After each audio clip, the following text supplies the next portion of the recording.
Bismillahirrahmanirrahim. Assalamualaikum warahmatullahi wabarakatuh. Perkenalkan, nama Yudi Adrianti, NIM 1914020020. Baiklah, pada kesempatan kali ini saya akan membahas mengenai istifham.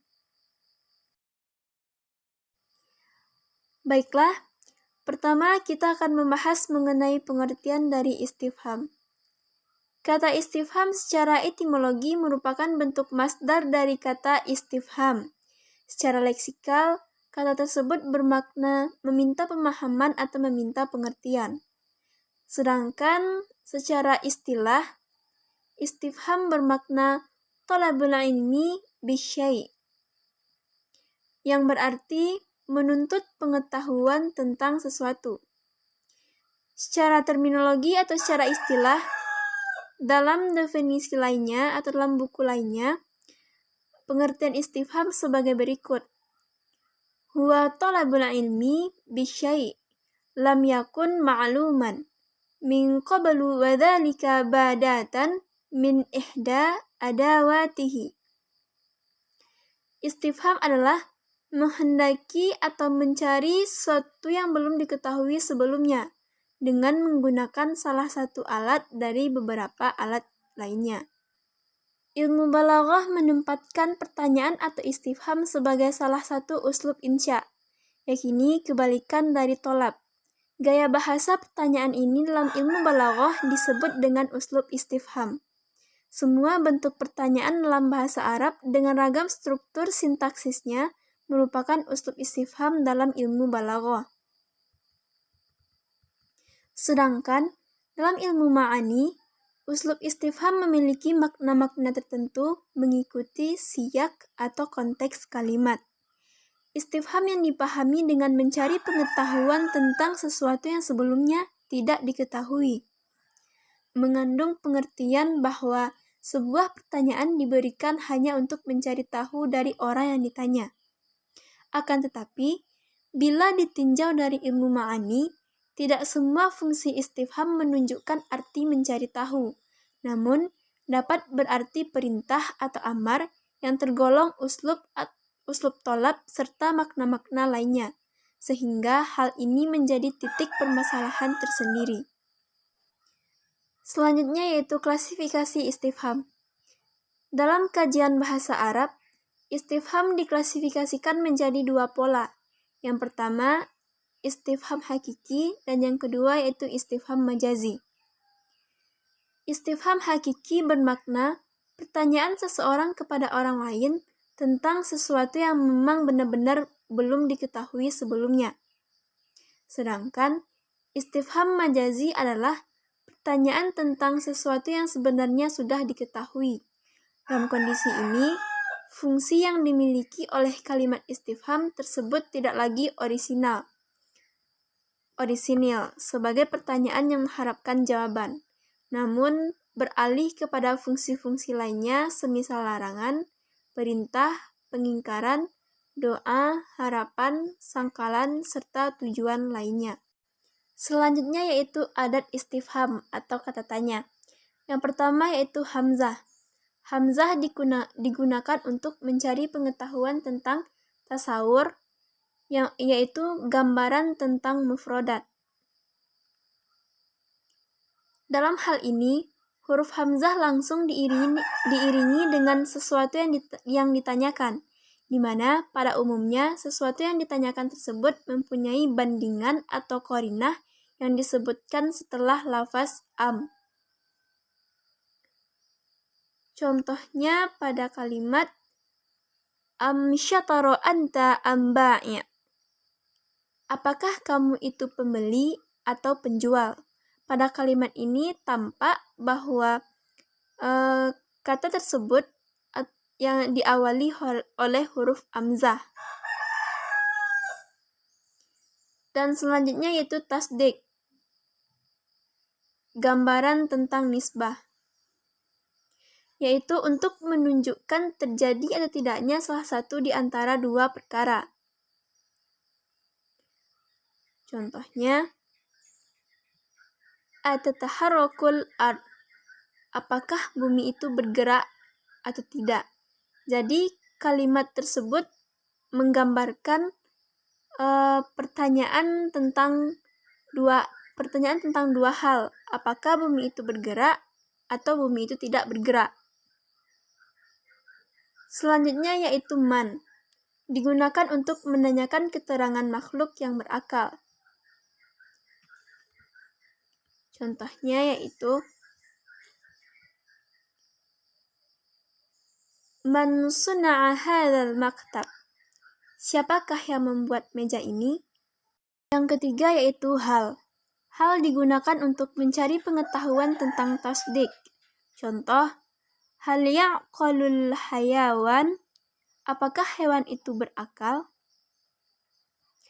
Istifham dengan menggunakan kata hal ada dua macam, yaitu basitoh dan murakkabah. Yang pertama yaitu basitoh, bila untuk menanyakan wujud atau tidaknya sesuatu. Contohnya, hal insanul kamil maujud, apakah ada manusia yang sempurna? Dan yang kedua yaitu murakkabah, yaitu bila untuk menanyakan eksistensi sesuatu pada sesuatu. Contohnya, hal nabatu hasyas, apakah tanaman itu rumput? Selanjutnya yaitu huruf ma, digunakan untuk menanyakan keterangan nama atau hakikat sesuatu yang bernama. Contoh, man-naum, apakah tidur itu?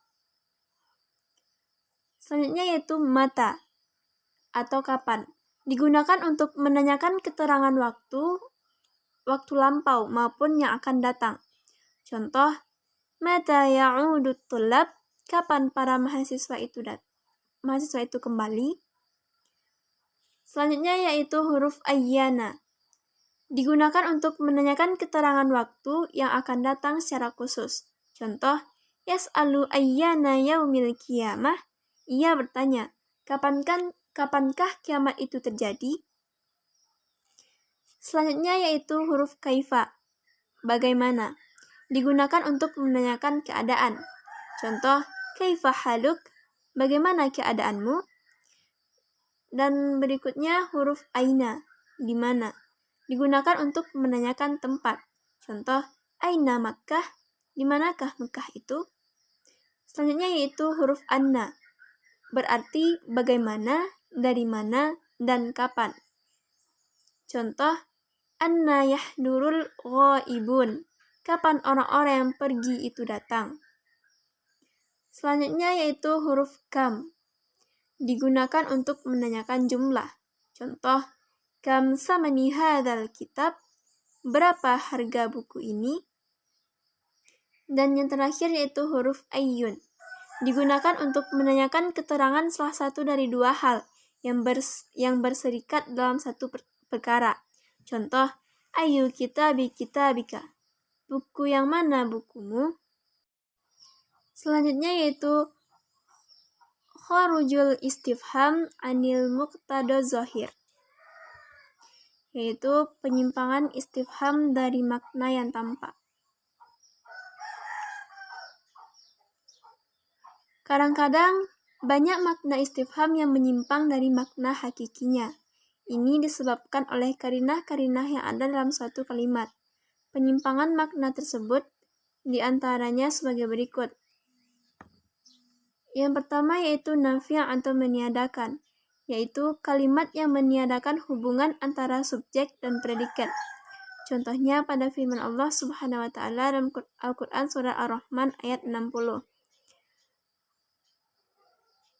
Hal jazaa'ul ihsani illal ihsan, tidakkah balasan untuk kebaikan itu melainkan dengan kebaikan.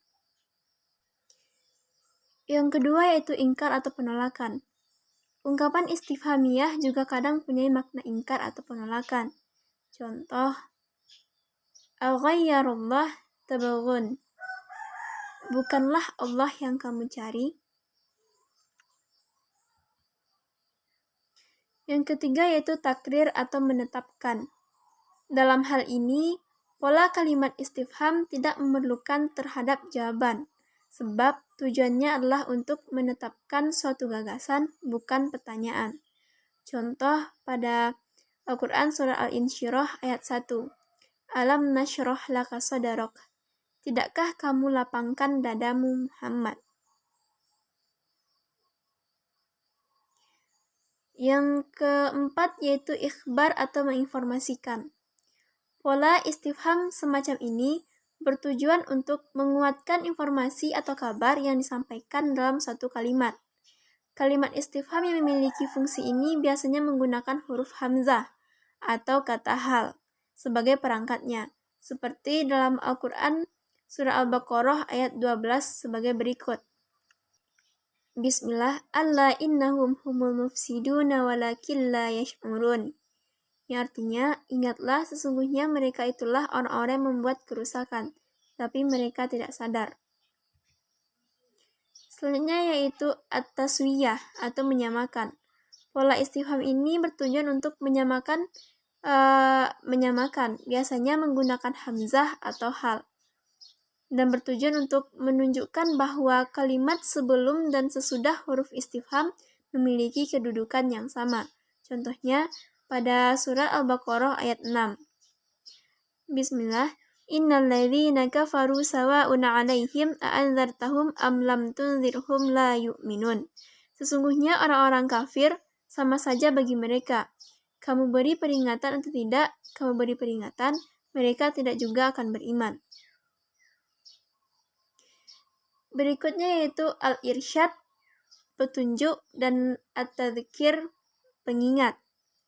Contohnya pada surat Al-Ghafir ayat 82 yang berbunyi, Bismillah, afalam yasiru fil ard fayazuru kaifa kana akibatul ladzina min qablihim kanu aksara minhum wa ashaddan quwwatan wa asaran fil ard fama aghna anhum ma kanu yaksibun.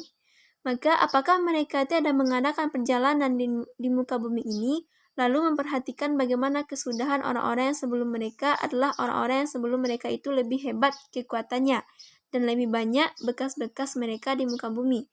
Maka apakah mereka usahakan itu tidak dapat menolong mereka? Selanjutnya yaitu ifham atau pemberian pemahaman. Contohnya untuk istifham yang berfungsi untuk memberikan pemahaman adalah cerita tentang Musa yang terdapat dalam surat Toha ayat 17. Bismillahirrahmanirrahim. Wa ma tilka biyaminika ya Musa. Apakah itu yang di tangan kananmu, hai Musa? Selanjutnya yaitu tamanni, harapan yang tidak mungkin terkabul. Contoh pada surat Al-A'raf ayat 53. Bismillahirrahmanirrahim. Hal yanzuruna illa ta'wilahu yawma ya'ti ta'wiluhu. Yaqulul ladzina nasuhu min qablu qad ja'at rusulu rabbana bil haqq. Fahal lana min syufa'a fayashfa'u lana aw nuraddu fana'mala ghayra alladhi kunna na'malu qad khasiru anfusahum. Wadalla anhum ma kanu yaftarun. Memiliki makna, tidakkah mereka hanya menanti-nanti bukti kebenaran Al-Quran itu? Pada hari bukti kebenaran itu tiba, orang-orang yang sebelum itu mengabaikannya berkata, sungguh, rasul-rasul Tuhan kami telah datang membawa kebenaran. Maka adakah pemberi syafaat bagi kami yang akan memberikan pertolongan kepada kami, atau agar kami dikembalikan ke dunia sehingga kami akan beramal tidak seperti perbuatan yang pernah kami lakukan dahulu. Mereka sebenarnya telah merugikan dirinya sendiri, dan apa yang mereka ada-adakan dahulu telah hilang lenyap dari mereka.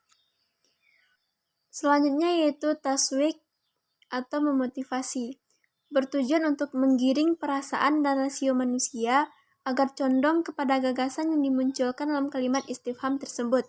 Contohnya dalam surat Shaf ayat 10.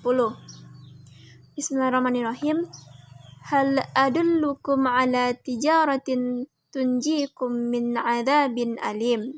Sukakah kamu aku tunjukkan suatu perniagaan yang dapat menyelamatkanmu dari azab yang pedih. Berikutnya yaitu ta'ajub, yaitu mengagumi. Contoh dari pola istifham yang berfungsi sebagai ta'ajub terdapat pada hadis dari Abu Hurairah bahwasannya Nabi Shallallahu Alaihi Wasallam bersabda, Subhanallah innal mu'mina la yanjus.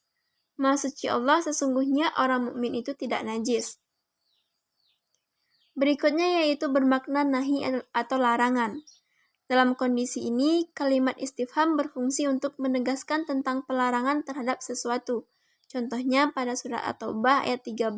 Berikutnya yaitu bermakna amar atau perintah, yang terdapat pada surah An-Nisa ayat 75. Berikutnya yaitu tahkir atau menghina. Contoh dari kalimat istifham yang berfungsi untuk menghina adalah seperti yang tercantum dalam surah Al-Furqan ayat 41 yang berbunyi Bismillahirrahmanirrahim, wa idza ra'auka in yattakhidunaka illa huzuwan ahadzal ladzi ba'atsallahu rasulan. Dan apabila mereka melihat kamu Muhammad, mereka hanyalah menjadikan kamu sebagai ejekan dengan mengatakan, inikah orang yang diutus Allah sebagai rasul? Selanjutnya yaitu ta'zim atau mengagungkan, berfungsi untuk mengagungkan terhadap sesuatu. Contohnya terdapat pada surah An-Nazi'at ayat 42. Bismillahirrahmanirrahim. Yas'alunaka 'anis sa'ati ayyana mursaha. Orang-orang kafir bertanya kepada Muhammad tentang hari kebangkitan, kapankah terjadinya.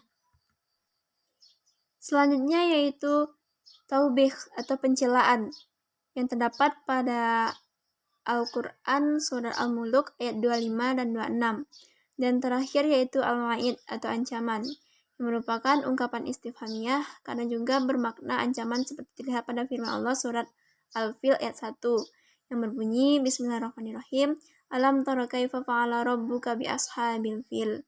Apakah kamu tidak memperhatikan bagaimana Tuhanmu telah bertindak terhadap tentara bergajah? Baiklah, mungkin hanya sekian yang dapat saya jelaskan. Banyak maaf. Wabillahi taufiq wal hidayah. Wassalamualaikum warahmatullahi wabarakatuh.